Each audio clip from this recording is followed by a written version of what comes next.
commune Linguère bu ñu paree ñu jox le président Habib Sy mu wax ak yéen fii ci département Linguère bu ñu paree ñu jox la tête de liste nationale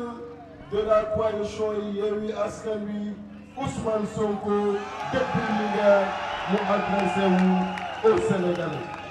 nga xam ni moo encadré sunu tournée bi ñu jógee Goudiri ba pratiquement bi ñuy génn Bakel di remercier di féliciter la gendarmerie de Matam qui a également fait la même chose yàgg nañ koy wax du ñun ak ñoom parce que ñoom ce sont des serviteurs de l'État ay ñi nga xam ni li leen tax a jóg rek mooy le maintien de l'ordre ñun ñu nekk ñu nank réew mi la di def lu dul yoon ñu jóg jàkkaarloo ak ñoom pour askanu Sénégal kon di féliciter di remercier brigade de gendarmerie yi nekk Bakel ak yi nekk Matam en tout cas lii ma gis Linguère mooy Linguère moom wàcc na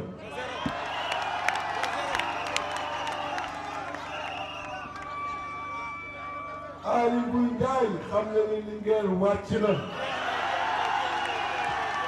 Samba Ndiobène Ka xam nga ni Linguère wàcc na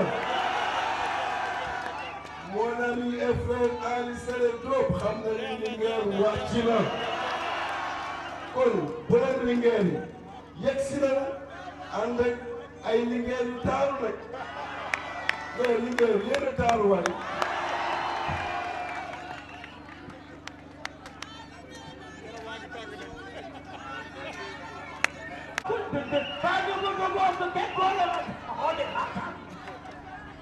Comme sans plus tarder, nous donnons la parole à Madame Aïssatou Ba, à sa suite à l'honorable Oumar Sy.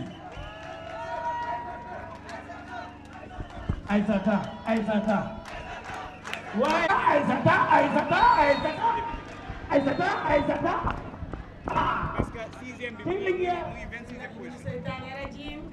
Rahmani Rahim. Assalamu alaikum bandiraɓe Jolof. Assalamu alaikum bandiraɓe Linguère. Assalamu alaikum département de Linguère. Min biddamon Aïssata Ba, tête de liste département de Linguère. Mi salminimon, mi juuroymon, mi yettima onon fof. Taggay Allah e nelaɗo mum ɗon mbeɗa yetti ceerno Mamadou Sankare président mouvement de Siggil Linguère. Taggal Allah e nelaɗo mum ɗum fof ko sababude ceerno Mamadou Sankare. Mbeɗa salmin ceerno Mamadou Sankare, mi yetti ceerno Mamadou Sankare, mi yetti tanam mamam Abdoulaye Wade, mbeɗa yetti gorgolam Ndeye Farma Niang. Mi yetti Linguère naaɓe fof, onon fof mi juurima. Mbeɗa wi ɓiɓɓo Linguère Aïssata Ba ari dekki mon juuɗe nawon ɗum assemblée nationale mbel mamen yawtin hujjuji amen onon fulɓe fof mi salminimon mi juurima. Merci beaucoup département de Linguère, merci beaucoup commune de Linguère, merci beaucoup Jolof naaɓe fof mi salminimon min bidemon Aïssata Ba. Merci beaucoup encore une fois mi salmini mouvement fodde fulɓe ceerno Mboya Ka to Daara Jolof Thiali Teskere to woni fof e département Linguère. Mi salmini kala mo gandanɗa aɗa woni toon gona e fodde fulɓe mi salminimon mi wi fodde fulɓe soutien Aïssata Ba. Merci beaucoup à fodde fulɓe fof, merci beaucoup.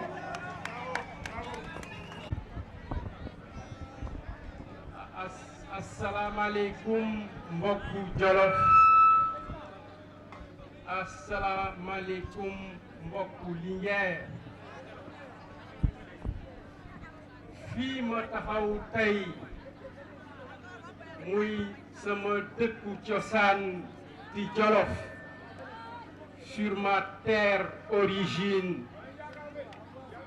Dama bëggoon a wax sama mbégte ci dalal les leaders de la coalition Yewwi Askan Wi fii ci Jolof. di wax ne tey bés bu rëy la ci Jolof ndaxte bi ñu duggee Linguère ba léegi gis nañ la forte mobilisation qui accompagnait la caravane di wax ne ñi fi nekkoon di lappi tey seeni laaf tooy na ñu ngi ci guddi gu bas bët setagul sànq bi ñuy ñëw rek dafa am ci gaay yi ku naan ma Aly Ngouille Ndiaye dugg na en direct ci sama live kon loolu mooy wane que ne fii mu nekk ñoom jaaxle nañu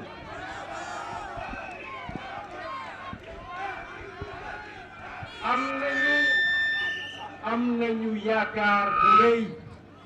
que le 31 juillet fii ci Jolof yuuxu dina jib fu ñu ko foogeewul di wax ne train bi nga xam ne autorail bi nga xam ne moo jëm 2024 dekki na te fi mu nekk station bu mu taxaw nit ñi tugg nañ ba mu fees mu jëm 2024 fii ñu taxaw ci Jolof jàpp naa ne fii tamit danañu feesal wagon yi jëm ak moom 2024 di jaajëfal leader yi bu baax am naa ne temps bi mayewu ko ci waaye président Déthié wax na ko sànq ay jàmbaar yi fakk tëdd booba ba léegi ñu topp Sénégal di taw ngir njëriñu askan wi di ci nag particulièrement beral loxo le président Ousmane Sonko l'infatigable président Ousmane Sonko. Je suis très content de recevoir mon ami et frère le président Déthié Fall mi nga xam ne si moom la nekkoon durant tout le processus électoral mu may wan yoon wi ba tey ñu jëlee fa expérience boo xam ne mën nañu jëriñ ci wàllu politique ak suñu wàllu dund di wax ni incha allah rabbi lii nga xam ne wane ngeen ko tey dañoo bëgg nag ñu concrétiser ko ci urne yi le 31 juillet 2022 ndax ñi ñu jiite amuñu yërmande ci ñun président Ousmane Sonko wax na ko sànq ci barke ci na koy jiite réew la ca jiitu mooy yërmande nag mu nga commencé ci nga xam lan mooy sa priorité askan lan mooy sa priorité dépense de prestige tàpp à l'œil fekk na yow sa askan ñi ngi tund ci ay coono loolu taxul ñu fal njiitu réew li tax ñu fal ko mooy que mu gestu xam lan la askanam di dund mu wut ci ay saafara te loolu nag jàpp nañ ne nekkul ci président Macky Sall te le 31 juillet danañ ko wan daw ak moom ko 2024 ñu yenu ko ba ca kaw door ci biir bi ba ci suuf vive la coalition Yewwi Askan Wi. Parce qu'on a mis en place une coalition historique. L'histoire du Sénégal intercoalition moo si fi am. loolu bu amee ñun ñëpp suñu taxawaay la. kon ñu jox kàddu au sage. La parole à l'homme pondéré, modéré. L'homme aux différentes formules. Les plus douces dans le courage. L'homme aux formules qui savent requêter ses camarades. L'homme aux formules inédites ki nga xam ni ci baatu wolof ci baatu tubaab ci baat bu mu mën a doon dina la wax li nga bëgg wax nga jëlee ci njariñ te du la xoos kooku mooy le président Habib Sy. mbokk Linguère asalaamaaleykum mbokk Jolof ma sànni ci tuuti kàddu rek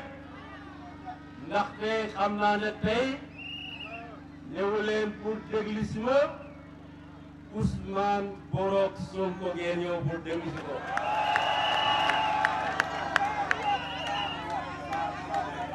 ma bëgg yéen ñëpp ngeen jóg tàccu santal ma la conférence des leaders ndax jàpp bi nga xam ne moom jàpp nañ ma ko. di nuyu sama binôme le président Khalifa Ababacar Sall, mon frère le procureur général de la coalition Yewwi Askan Wi, mon ami Cheikh Tidiane Dièye, mon ami Cheikh Oumar Youm, mon ami Moussa Tine, ma sœur Maïmouna Bousso, ba ci ma sœur Aïda Mbodj nga waxoon na fi nekk tey te nekk fii. ma leen wax yéen waa Jolof ngeen maa gis dellusi naa nag ndaxte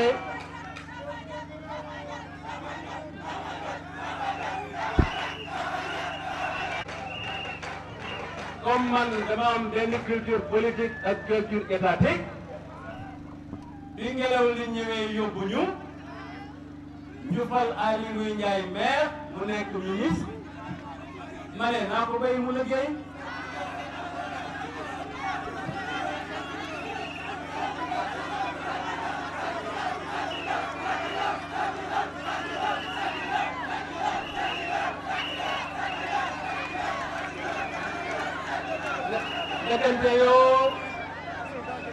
dëggante yoo Aly budul dara dégg naa démb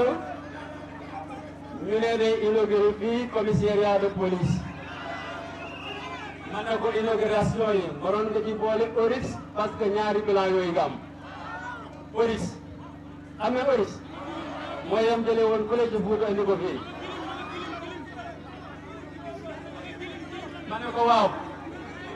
ma ne ko waaw kan moo fi inauguré maison de gendarmerie kan moo defar tali Linguère Matam kan waa Linguère moo fi indi château d'eau kan moo defar seen marché bi kan moo defar centre Aly Badara Sy membre du cerveau kan moo jox Linguère dallukaay centre Amadou Seck kan moo defar mairie bi ba mu dàq maire Ousmane Sonko kan moo defar marché Bari kan moo fab 2 milliards def ko CRZ Daara kan moo changé le réseau hydraulique de Linguère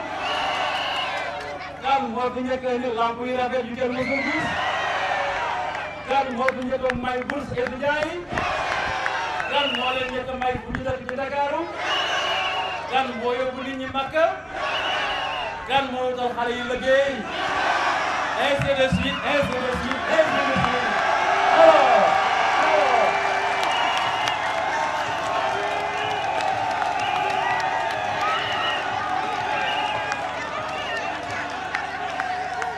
ma bëgg nag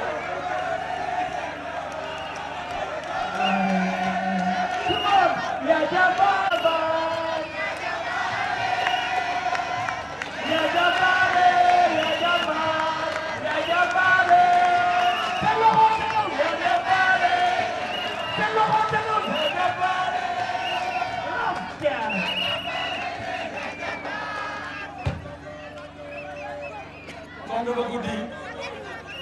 te déglu leen ma waajaa ngi nii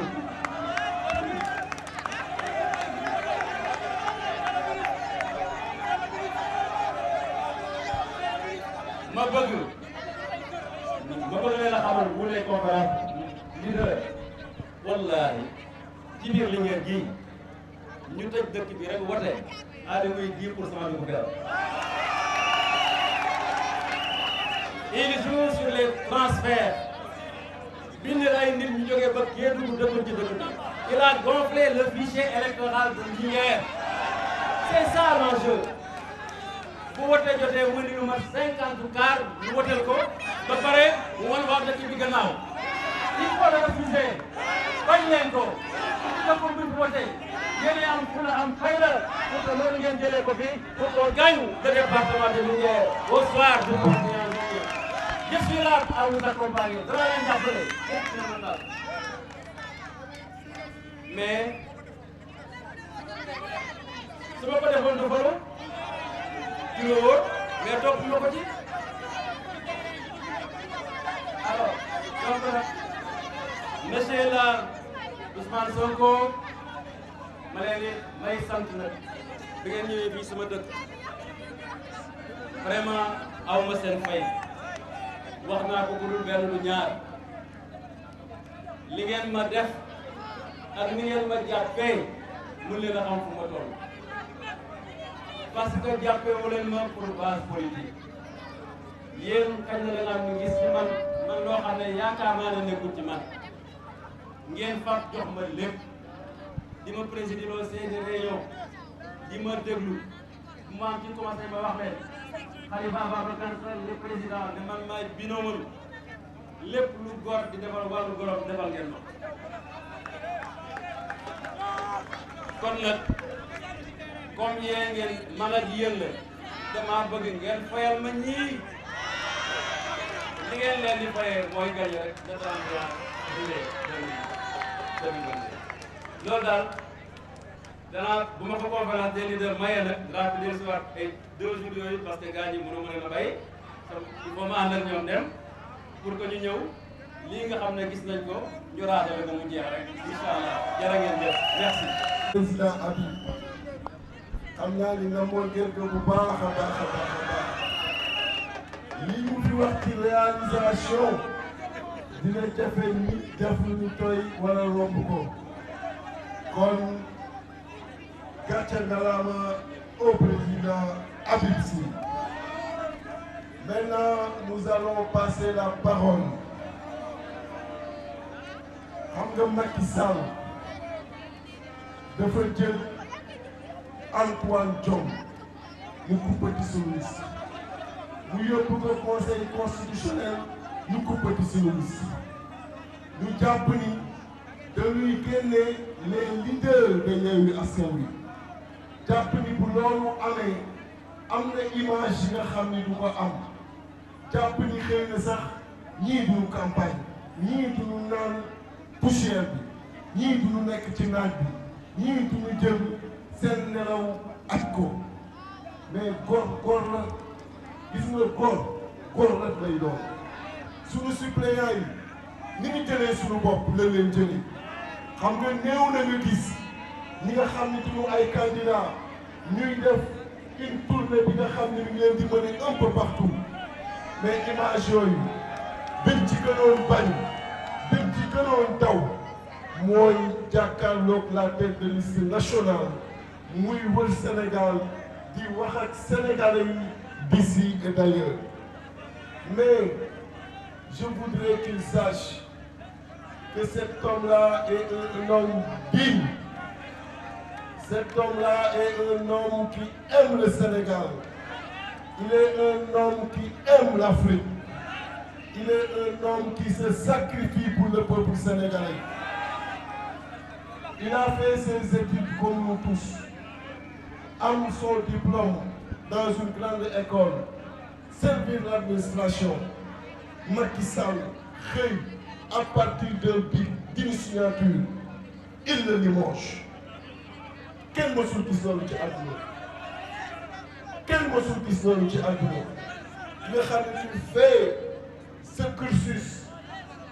scolaire universitaire def sa carrière sans faute un président jékki-jékki jël bigam ak fëyam dàq la mais yàlla jeexul yàlla bu lay defar di la defaral fu nekk la lay jaaree. Tàccu leen ma la tête de liste nationale de la coalition Yewwi Askan Wi, le président Ousmane Sonko.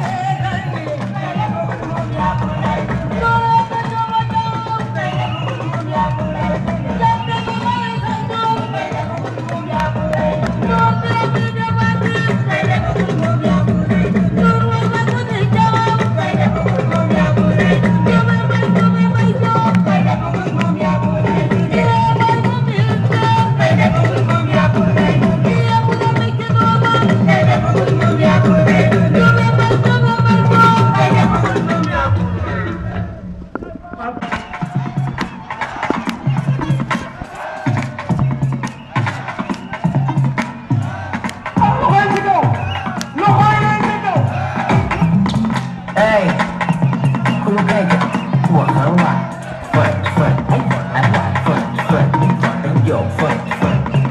hey fatal ma foofu ñoom dara si xam nga lan la ñuy def diima gis nga diima dama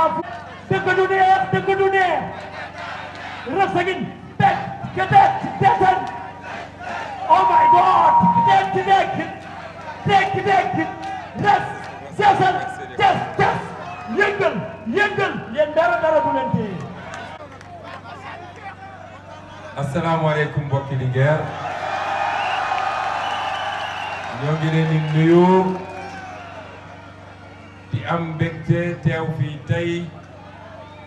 ànd ak mbooleem seen leaderu Yewwi Askan Wi dama bëgg waa Linguère xam ni li ngeen fi gis ci leader yi échantillon keese la ñi fi newul it ña nga seeni base di campagne waaye ñoom ñëpp tey ñi ngi Linguère ak yéen di remercier population Linguère mais di remercier leader bi nga xam ne dafa bokk ci ñun di siéger ci conférence des leaders di suñu mag nag di suñu mag ñu jox ko cër gu rëy ndax moo ñu ko won waa Linguère dem bëgg ngeen xam ni vous devez être très fier d'un digne fils de Linguère mooy le président Habib Sy ndax def na 12 ans de règne dans un régime génn ci ba tey 10 ans plus tard kenn mësula jóg yëkkati lu mel ni lu xaw a niroog dossier sax ne dañ koy toppee le président Habib Sy kon loolu fierté la war a doon ci Linguère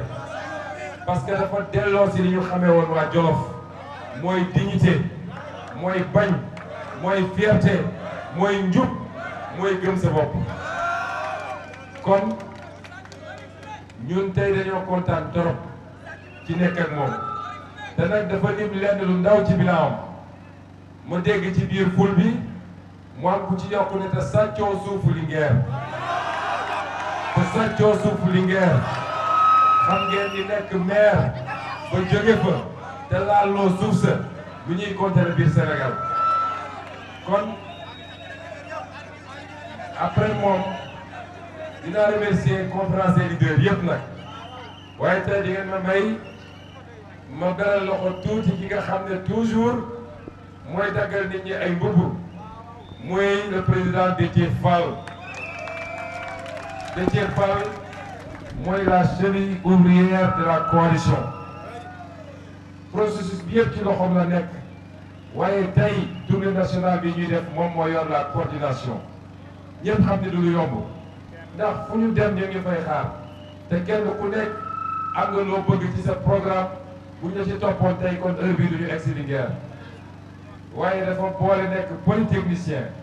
nekk mathématicien waaye nekk soldat tamit moo tax ñu am rigueur ak discipline ci tournée bi kon déjà félicitations mbokki Linguère di ngeen ma may balaa may dugg ci wax ji mu am lu ma sànni tuuti jagleel ko nag ñi ñu jàkkaarlool ndax ñu ngi wër ci télé di wax rek ñu nga ca rajo yi di wax moo tax fii laa koy waxee Sénégal yëpp dégg ko ñu ngi leen di lancer un défi bu dee ñeme nañu ñu ngi leen di lancer un défi à un débat public contradictoire sur nos programmes ñoom ñu andi seen programme ñun ñu andi suñu bos ñu def débat télé yi toog rajo yi toog journaux yi toog Sénégal yëpp atte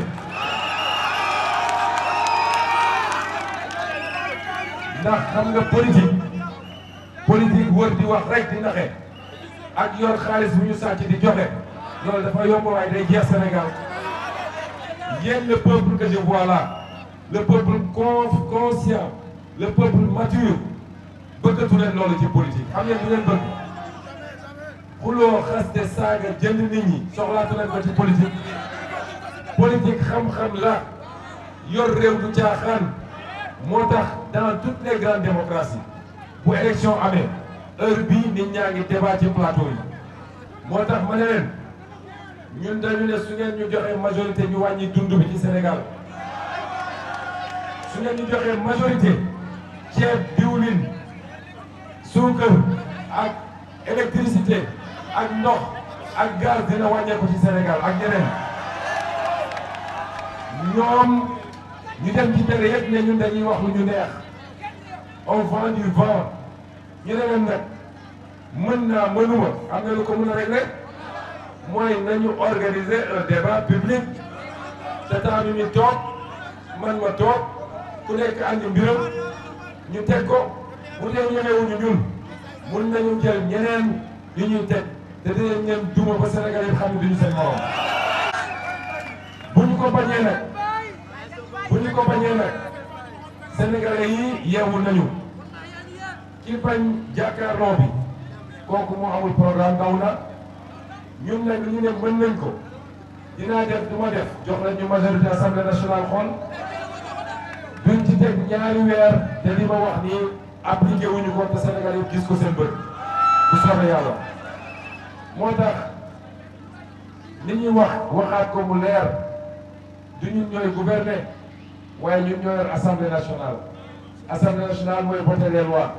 mooy voter budget bi nga xam ne xaalisu réew mi foofu lañ koy séddalee dama wax léegi fi ñu jógee ni lépp c'est une question de volonté politique parce que état day def ay arbitrage soo yoree koppar amul benn état ci àdduna bu yor koppar bu mat li mu bëgg yëpp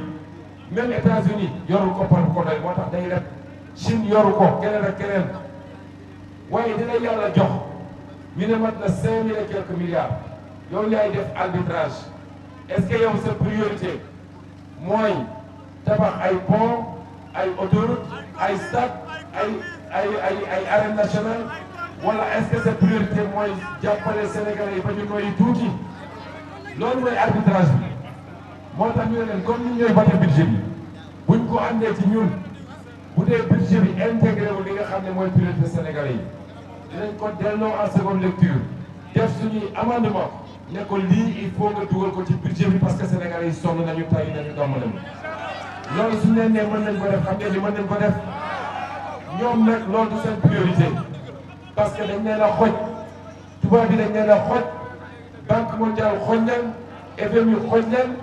ku la abal ay gët nag moo lay joxañ fooy xoola ñoom ñoo leen di wax ni ñun tubaab yi suñu priorité du seen ndaw ñi am liggéey suñu yoon newu ci suñu priorité du ngeen am ay hôpitaux yu baax suñu yoon newu ci du mbay mi dox du seen économie seen koom-koom dox parce que loolu baaxul ci tubaab yi suñu priorité mooy comme ñun dañ nañ ba suñu économie bloqué dañuy bëgg suñuy entreprise ñun ñëw mën a am liggéey ay marché ci yéen dinañ leen lebal xaalis mais su ma la lebalee xaalis maa lay wax lan nga ciy def su ma la joxee xaalis am naa benn société bu tudd Alstom fi mu ne nii dafa daanu ba mënatul dem damaa bëgg nga def benn autorail boo xam ne 40 kilomètres la jox ko Alstom jox ko 1500 milliards pour moom mu xoggaliku mais est-ce que loolu mooy suñu priorité ñun moo tax Macky Sall dafa cuune xamul mënul te tardel na Sénégal dafa tardel réew mi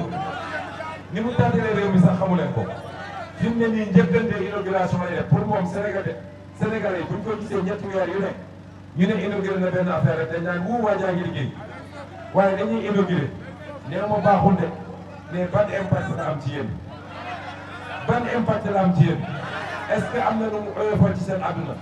tey la embouteillage gën a bëri Ndakaaru xam ngeen li tax loolu su fa tabaxoon téeméeri pont ak juróom-ñett du tax problème bi réglé boo bëggee problème Ndakaaru réglé da ngay fexe ba kenn ku nekk fi mu dëkk mu ampal ko fa téye parce que kenn demul Ndakaaru par plaisir ñàkk fexe rek moo tax nit ñi dem fa. te woon dañuy wax territorialisation des politiques publiques te mu nekk suñu programme bu fexe woon ba kenn ku nekk fi nga dëkk nga am fa as tuut un minimum boo xam ne ci liggéey ci faju ci njàng ci ak yeneen ak yeneen xam nga ni kenn du bàyyi Linguère naan maa ngi dem Ndakaaru kenn du bàyyi Daara ne maa ngi dem Ndakaaru kon loolu moo tax lii muy def ay perte temps la BRT fii TER fii autopont fële ba pare di ko def ci anam yoo xam ne taw sax bu amee pont ba daanu parce que yàkkamti na inauguré pour ñu ne ah Macky ngi liggéey xam nga ku bëgg a liggéey fooy commencé fexeel ba mbay mi baax ba leen lépp lu ñuy lekk duñ ko jéggaane ci biti fexeel ba càmm ji baax fii ni ngeen la ñu nekk xam naa li may wax fexeel ba napp gi baax fexeel ba am ay industrie yu transformé li ngay liggéey ndaw ñi am liggéey kenn ku ne am loo téye sa poos noonu la ñuy tabaxee réew waaye réew du ñu def ay tappaale rek maa ngi defaat dem jam ñaajo defaat fa quelques immeubles ku romb ne immeuble yooyu lu mu jëriñ Sénégal ban njëriñ nga am ci yéen ñi nekk fii kon nag mbokk yi Macky Sall mënul man maa leen ko wax yéen xam ngeen ni mënul ndax 10 ans la yor réew bi 10 ans ci 10 ans yooyu est-ce que am na lu changé Linguère fii est-ce que am na lu fi soppiku 10 ans du ndaw de 10 ans ku ko yor réew war nga mën a defar lu bëri moo tax ñu ne leen bu ñu juum ci enjeu wu élection bii am na ko wax léegi mbirum inondation gis nga bu ñu demee assemblée nationale bu ngeen ñu joxee majorité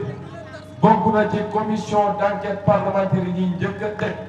700 milliards yi mu ne def na ko ci inondation yi te ñëpp xam nañ ni xaalis bi da koo lekk moom ak ñi ko wër dinañ ko leeral ba mu leer nañ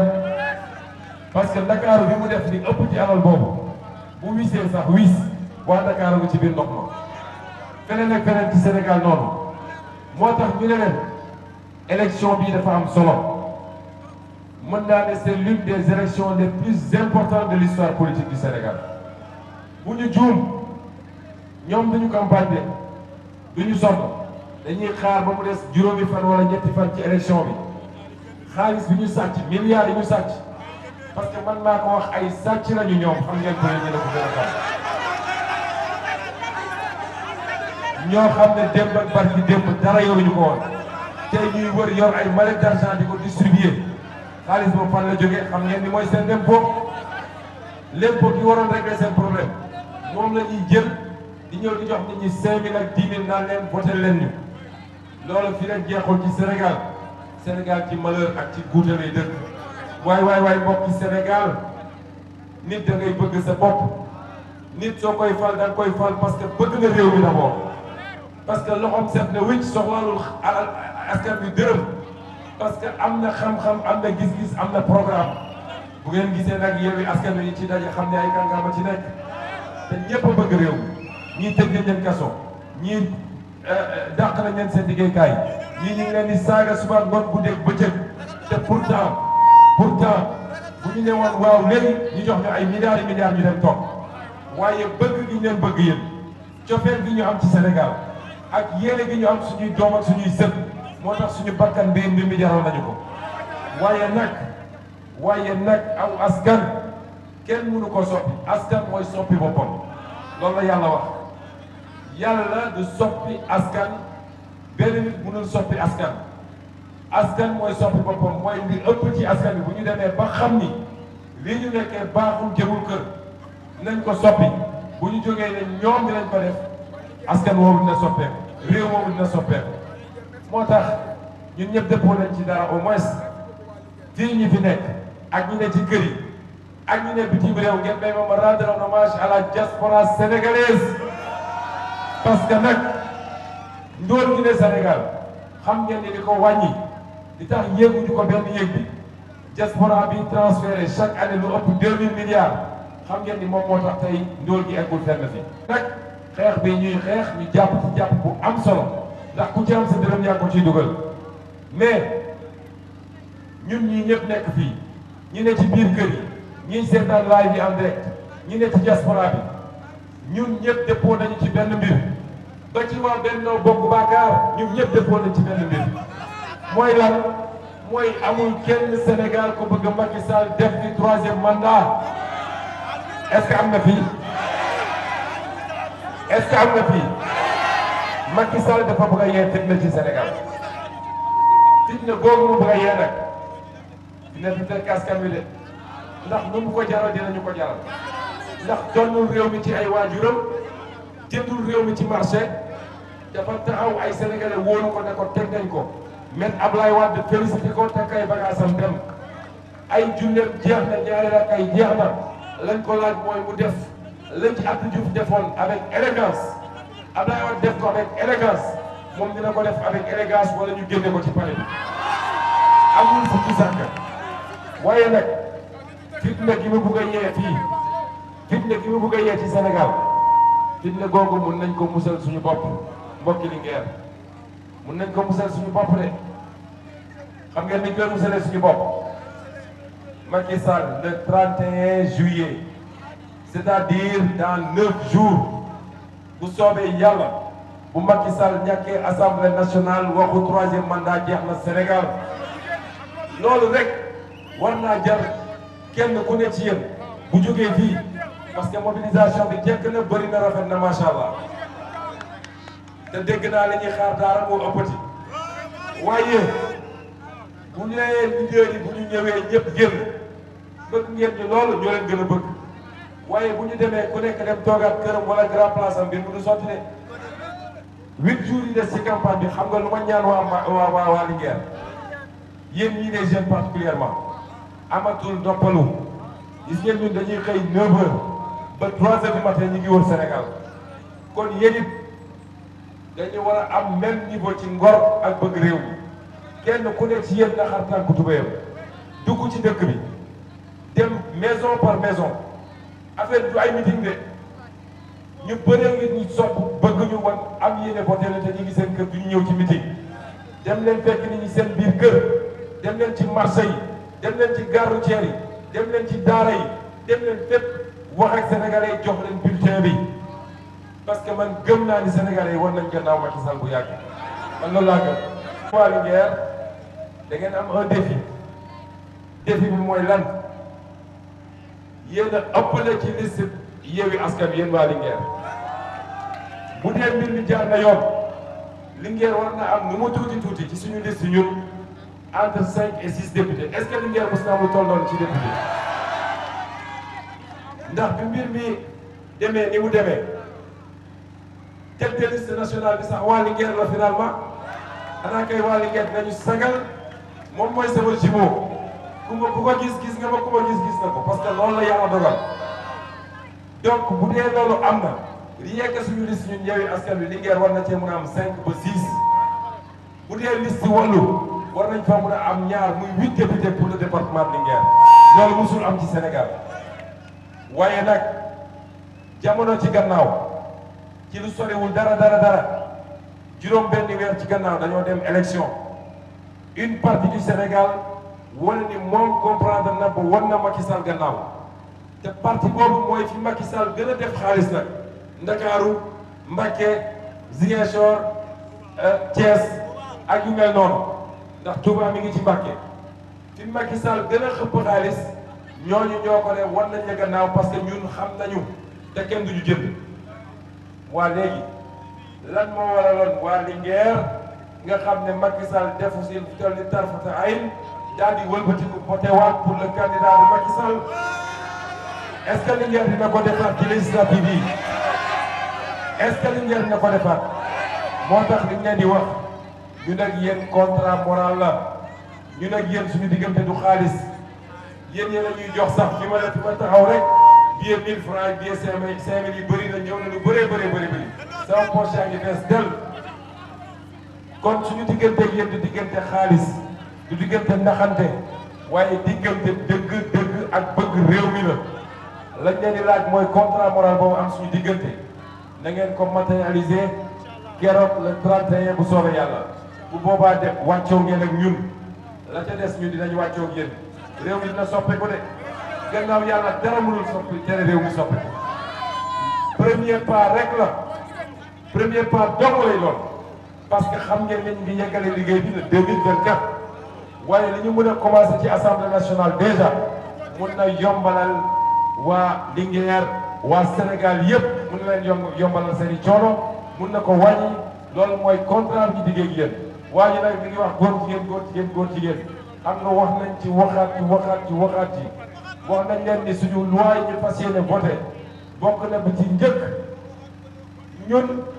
nekkuñu fi pour naan dañuy ciblé ay nit dafay leer nag dafay leer de gis nga loi dafa sensible am na ñoo koy bindee mu andi ay musiba ak ay problème sant ñu kenn mu dem kër jàmbur yi di lu ñëtu di xool seen biir néeg di xool nit lu muy def loolu fii démocratie la te dañu assurer la liberté et la propriété privée waaye nag la ñu mënul nangu mooy tubaab yi nga xam ne ñoom alku nañu ba noppi parce que dañoo dem ba egg foo xam ne mënuñu dellu gannaaw ñu ne comme ñun yàqu nañu ba noppi dañu fexe ba àdduna bi yàqu waaye ma ne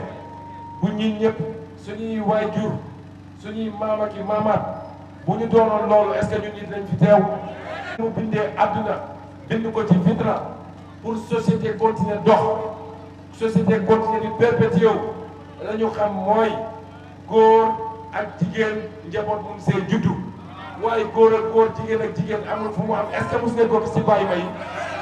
mos ngeen ko gis ci bàyyi may yàlla bindeewul noonu nit ñi nañu bàyyi caaxaan moo tax ñu ne ñun agenda bi nga xam ne tubaab yi moom la ñu am bëgg ñu koo imposer ba tey réewu Sénégal Macky Sall ci boppam xam na ko bëri na luñ ko signé loo xam ne pour jox ko tuuti alal foo jaar nañ ci dugal question de genre ne ko signé mu doog a signé man mii di wax ak yéen maire dong la maire waaye fa ma doon maire Ziguinchor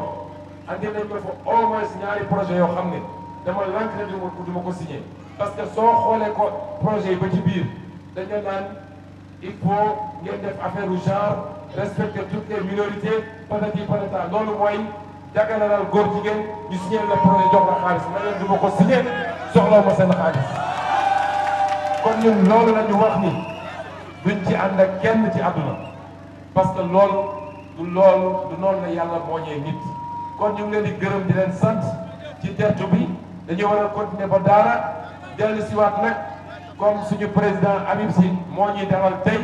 ñu ñëw fanaan Linguère waa Linguère teral ñu dégg naa miche yi defar nañ ko ba pare man nag ceeb rek laa laaj ñànkataan bu baax ànd ak jën bu sell loolu laa laaj doy Habib Sy ñu ngi leen di gërëm di leen sant